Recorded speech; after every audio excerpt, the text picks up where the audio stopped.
Sometimes you really just have to be alone. I used to just hate sitting in silence and feeling like I had nobody to call, nobody to talk to. Of course, I had people that I knew, but to say that they were my friends, that was something completely different. And if there is one thing that being alone taught me, was to enjoy my own company and to take that time that I have to myself to do something that is going to benefit me, something that is going to add to my life and not just take away, right? I think what really bothers people with being alone is that feeling of emptiness, feeling like missing out on things. And in truth, you're not missing out on anything, because number one, anything that you have to do that you truly want to do, you won't ever feel like you have to be in these spaces to be accepted, to be having fun, right? You can have fun on your own, going to get pastries, taking your Kindle, reading a book outside, walking, going on a hike, whatever the case might be. And for me, being alone meant that I was failing at being a good friend, or for me, being alone was the representation of me not being liked, basically.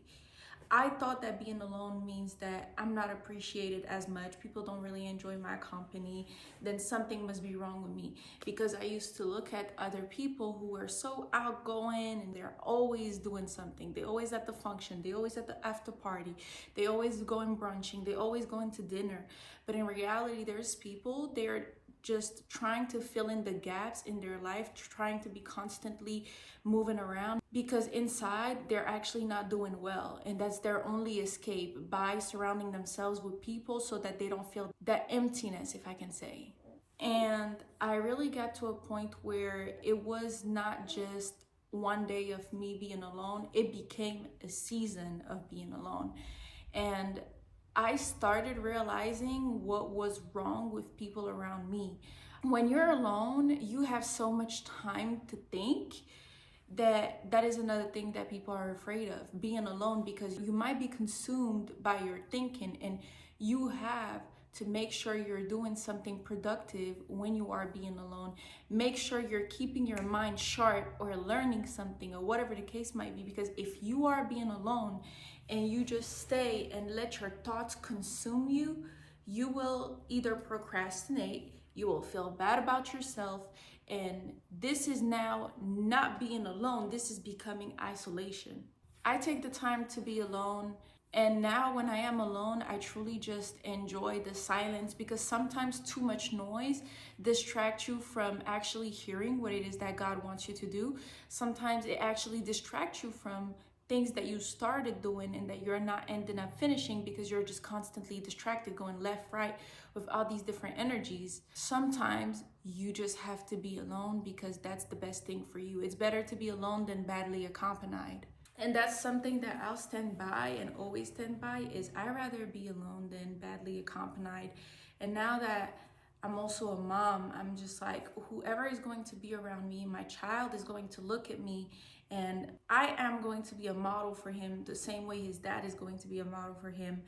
And it's like kids are sponges. They pick up on energies, they pick up on languages, they pick up on all these things that we might not necessarily think of.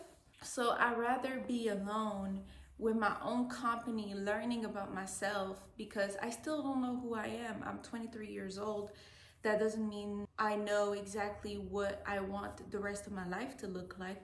What I do know that I want for the rest of my life, one thing for certain, is content creating, having my family, and that's the number one priority. I don't care about the rest. And obviously, as long as God got me, I'll follow him wherever it is that he wants me to go. Being alone will also teach you to learn more about yourself, because by being alone, you're constantly confronting yourself every single day. You don't have nobody else but yourself. And that is another thing that I've learned, is that only God got me, number one, but number two, nobody got me the way that I got me, if it makes sense. Nobody will have my best intentions the way that I have it for myself. Nobody's going to push me if I don't push me. Nobody's going to give me the motivation if I don't motivate myself first. And of course, there might be people that come around and that might bring you to that state of, I need to do whatever it is that I want to do. This is my dream. Let me follow my dreams. Use your time wisely when you are alone. Also, being alone is not the same as being lonely. Some people get it twisted. They think that they are lonely and that they don't have anybody. And then there's being alone, where you're actually intentionally taking the time to be alone, where you are able to have retrospection. But loneliness is really when you just have nobody, or you get to that point of isolation. I know that being alone has taught me what it is that I want in my life and what it is that I don't want in my life. It has taught me things, patterns, cycles, things that I've avoided for the longest because I would try to keep myself busy. And that's another thing too. I would just withdraw and isolate myself, and it would be most of the time my thoughts consuming me.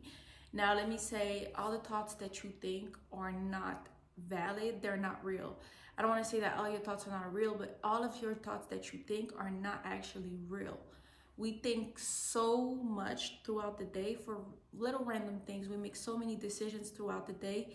So it is the same thing with thoughts. And another thing that you have to remember is that your discipline happens when you are alone. Remember how earlier I said you might be too distracted to be able to finish a project. So you're able to show discipline when you're alone. You're able to have consistency when you're alone. Whatever vision it is that you have, it becomes more clearer. And the last thing I want to say is healing happens when you are alone.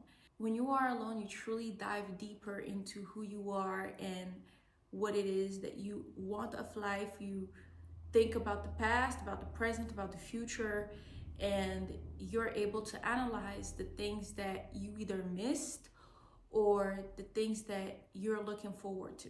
By constantly being in the scene with different people, you think that attention is love, when in reality, it is not. You have to have the discernment that some people stay around you for what you bring to the table. Some people, they see what is the potential in you, and they will stick around until they can benefit something from you, which is why it's important to have time for yourself so that you can really just go through the people that is around you, see if there is any red flags. Because people, if you stay silent enough and you don't talk too much and you just watch people, they will speak and talk on themselves. They will show you and tell you who they are. And the last point that I want to mention is a lot of people, they just settle because they don't want to be alone, and they just have those fear, and fear is false evidence appearing real. So just remember that sometimes people don't want to be alone because they are constantly in a state of seeking validation from other people, and that makes it hard for them to stay in their own presence. Before thinking that you are lonely, try to be alone and spend some time with yourself, and you might understand more about yourself. You might have more clarity than the confusion that you're probably in right now. And to conclude this video, don't fear being alone, but fear not meeting yourself. And in silence, there is answers. It's not because you sit in silence that it means that you are not doing anything productive. Sometimes you have to be alone in order to find that next step to move forward and to have that growth, because growth is silent, it's not loud. And you're not alone, you have yourself. I'll see you in the next video. Mwah.